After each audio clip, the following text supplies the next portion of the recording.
Coronavirus, la crise sanitaire, pour cacher la crise politique.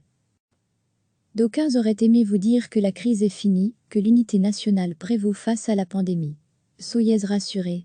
Rien de tout cela, la Belgique reste la Belgique, la crise politique continue, le palais et 9 partis viennent simplement d'appuyer sur pause le temps d'aller vaquer, sic, au coronavirus. De toute façon, pour qu'il y ait unité nationale, il faut qu'il y ait une nation. On sait que dans ce pays, ce n'est pas tout à fait le cas. Jeudi 12 mars, le confinement est recommandé. La première ministre avec l'appui des régions et communautés annonce une nouvelle série de mesures drastiques. La crise politique passe radicalement au second plan, pour ne pas dire qu'elle disparaît des gros titres. Mais elle y reviendra vite, puisqu'à côté de monde sanitaire, c'est une classe politique qui reste à la manœuvre. Ce petit monde se déchire depuis des mois, si pas des années tant la dernière législature aura suscité nombre de tensions. Face à la pandémie, certains espèrent un sursaut, une prise de conscience. Les deux chargés de mission royaux poussent les feux. On ne le saura que plus tard, mais l'inconcevable paraît subitement à portée de main. PS et Enva sont à 2 doigts de former un gouvernement de plein exercice. Le coronavirus va-t-il réussir là où tout le monde a échoué? Le couple de Wael Laruelle espère. Paul Magnette trop heureux d'empocher la mise, oubliant qu'au-delà de la pandémie d'autres dossiers compliqués l'attendent. Barre de Wevey trop tenté de pousser encore plus son avantage, en ramenant le communautaire.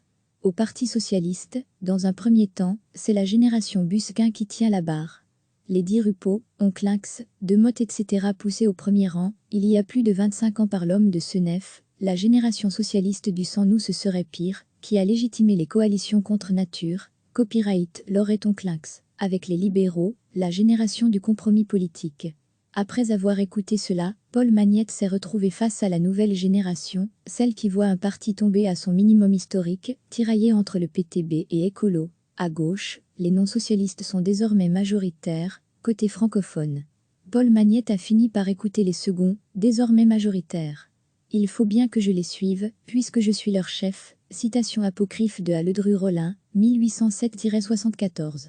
Chez les nationalistes, Barre de Wevey a vu un peu tard le piège se refermer. Un vrai gouvernement avec Sophie Wilmay pleinement investi risque bel et bien de conduire à un gouvernement fédéral sans la Enva, une fois le coronavirus passé. Constitutionnellement, un gouvernement d'affaires courantes aurait très bien pu être investi de pouvoirs spéciaux centrés coronavirus. Va finalement, pour un gouvernement recevant les pleins pouvoirs, mais qui doit se considérer en affaires courantes, pour tout ce qui ne concerne pas le coronavirus. Tous les dossiers, 15 milliards € de trous, pensions, centrales nucléaires, climat, etc., sont balayés sous le tapis du coronavirus, pandémie mortelle et opportunité politique, pour oublier l'enlisement total. Plus de visiteurs impromptus au palais pendant 6 mois, même si les lendemains de la pandémie seront très durs dans tous les pays, ils le seront encore plus chez nous où la Belgique en sera alors après de 2 ans sans aucune décision politique. @Folkowiak recevez, chaque matin l'essentiel de l'actualité. D'aucuns auraient aimé vous dire que la crise est finie, que l'unité nationale prévaut face à la pandémie. Soyez rassurés. Rien de tout cela, la Belgique reste la Belgique, la crise politique continue, le palais et 9 partis viennent simplement d'appuyer sur pause le temps d'aller vaquer, sic, au coronavirus. De toute façon, pour qu'il y ait unité nationale, il faut qu'il y ait une nation. On sait que dans ce pays, ce n'est pas tout à fait le cas. Jeudi 12 mars, le confinement est recommandé. La première ministre avec l'appui des régions et communautés annonce une nouvelle série de mesures drastiques. La crise politique passe radicalement au second plan, pour ne pas dire qu'elle disparaît des gros titres. Mais elle y reviendra vite, puisqu'à côté de monde sanitaire, c'est une classe politique qui reste à la manœuvre. Ce petit monde se déchire depuis des mois, si pas des années tant la dernière législature aura suscité nombre de tensions. Face à la pandémie, certains espèrent un sursaut, une prise de conscience. Les deux chargés de mission royaux poussent les feux. On ne le saura que plus tard, mais l'inconcevable paraît subitement à portée de main. PS et Enva sont à 2 doigts de former un gouvernement de plein exercice.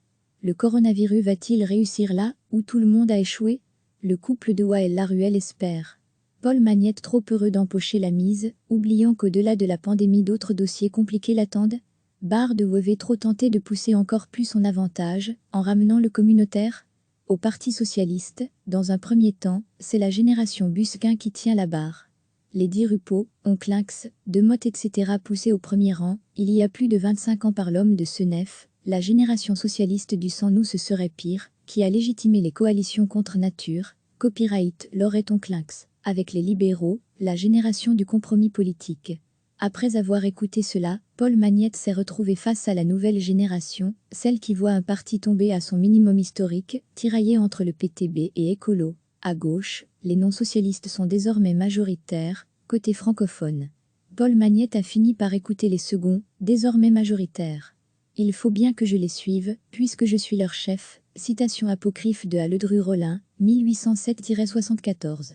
Chez les nationalistes, Bard de Wever a vu un peu tard le piège se refermer. Un vrai gouvernement avec Sophie Wilmès pleinement investi risque bel et bien de conduire à un gouvernement fédéral sans la NVA, une fois le coronavirus passé. Constitutionnellement, un gouvernement d'affaires courantes aurait très bien pu être investi de pouvoirs spéciaux centrés coronavirus. Va finalement, pour un gouvernement recevant les pleins pouvoirs, mais qui doit se considérer en affaires courantes, pour tout ce qui ne concerne pas le coronavirus. Tous les dossiers, 15 milliards d'euros de trous, pensions, centrales nucléaires, climat, etc., sont balayés sous le tapis du coronavirus, pandémie mortelle et opportunités politiques, pour oublier l'enlisement total. Plus de visiteurs impromptus au palais pendant 6 mois, même si les lendemains de la pandémie seront très durs dans tous les pays, ils le seront encore plus chez nous où la Belgique en sera alors après de 2 ans sans aucune décision politique. @Folkowiak. Cliquez sur s'abonner pour recevoir les dernières nouvelles.